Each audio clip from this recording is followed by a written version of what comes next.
Vietnam Steve is on his way.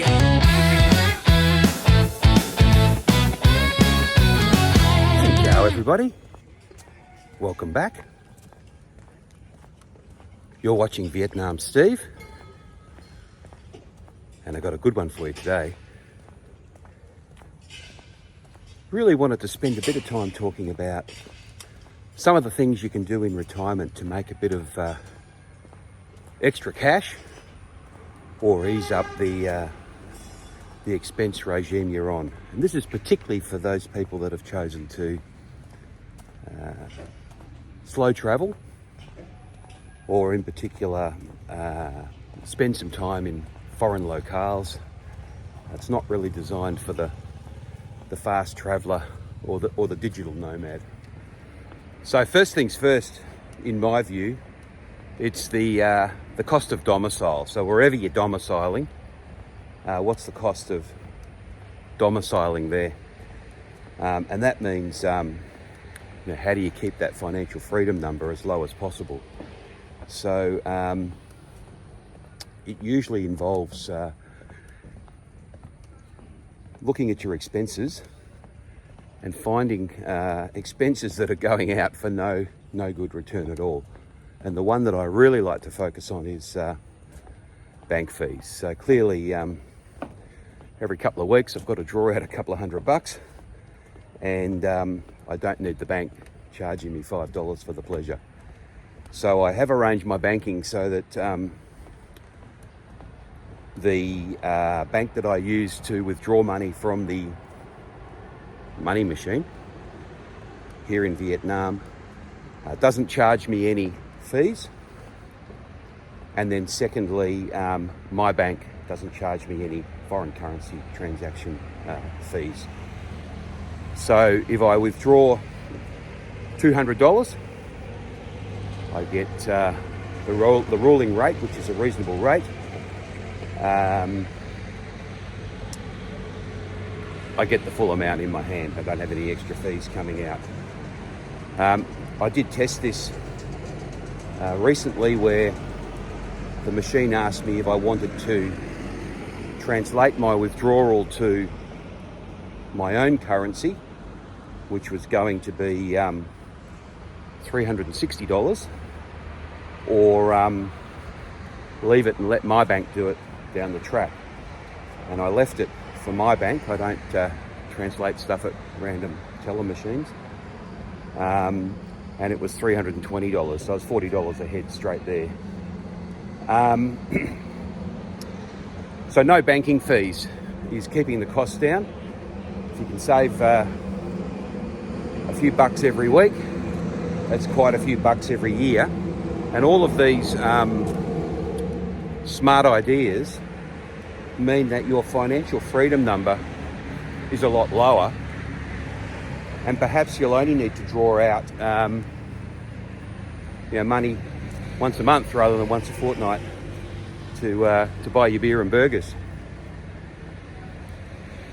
So cost of domicile, what's it cost to run your life in your new country, and who's pinging you for fees to do that? And an announcement.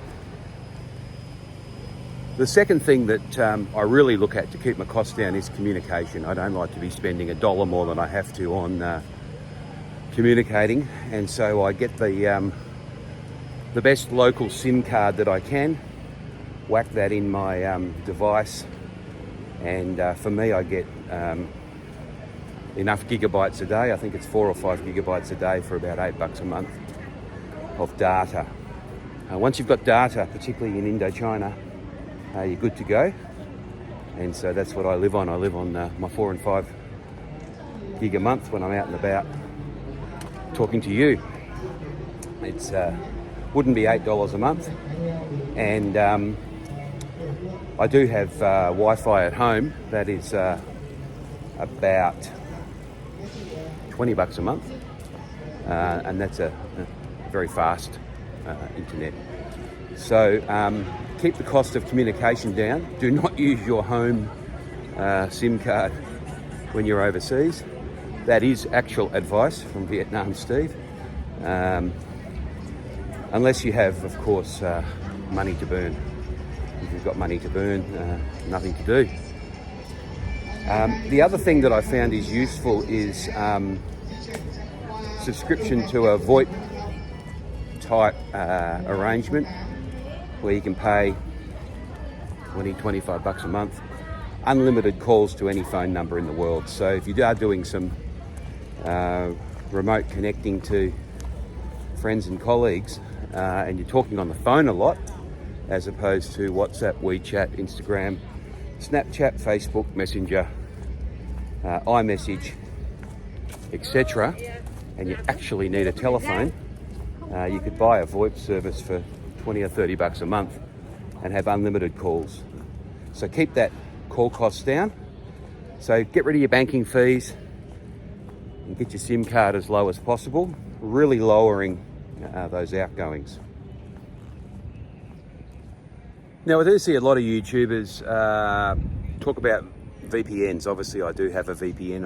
I pay less than the cost of a cup of coffee for that. And that makes sure that I've done everything I possibly can to protect myself when I'm online. I don't want other people out there being Vietnam Steve. One of us is enough. But I don't use it to watch Netflix, Prime, Stan, all those online streaming services. I think if you're moving to a foreign locale and you can't tear yourself away from days of our lives, you probably need to have a good look at yourself and think, do I really want to go and explore the world, or should I stay in the basement and watch daytime TV? I don't have a streaming service that I use over here. All cancelled. That saves money every month. There's no cost going out for movies and stuff. In fact, I don't watch TV at all here. So that is a thing. Lo and behold, in every country I've been to, they have TV. So why you need a streaming service, I don't know. But that's another way to really keep the costs down. So look at those things that are coming out every month, and then just get rid of them. And if you get rid of enough of them, you might save $100 a month, which is $1,200 a year. So three quick things to stop the money drizzling out of the bank account. And I've got 3 things coming up as to what you might like to do to get a bit of extra coin in while you're traveling. And if you're coming to Southeast Asia in particular, where I am here, most people in the world live within 4 kilometres of where I live. 4,000 kilometres. So, some of you come from remote places, islands, back blocks of the world. When you get to Southeast Asia, it's a different world. Most people live close to you. There's more people living near me than living far away from me. So I find that I've got a lot to do. I don't need streaming services. I'm very well connected. I did see yesterday, to go from here to India is $100. Hanoi to India, $100. That's a pretty cheap airfare. So you can travel when you're in Southeast Asia to other Southeast Asian locales quite cheaply. So that's why it's important to cancel your streaming service, because you could probably afford a trip to India if you cancelled that for a year. Now stick with me, I'm going to continue walking along here. I just wanted to stop because this view was just magical. You've got to know how much you need each month. Obviously, if you need $5,000 a month, you're going to have a different requirement for getting money in than if you're somebody that needs $1,000 a month. And so that's why I started off with the importance of driving those costs down, because if you keep those costs low, you need less coming in, and the world becomes your oyster. So think about your own situation. I know some of you probably spend $5,000 a month, some of you probably spend $1,000 a month. And so there's going to be different stratospheres of what you might like to do to help offset your cost of living. 3 things to get money in. Now, number 1 is, and I do a little bit of this, is teaching English. So I've signed up with one of these online teaching English platforms.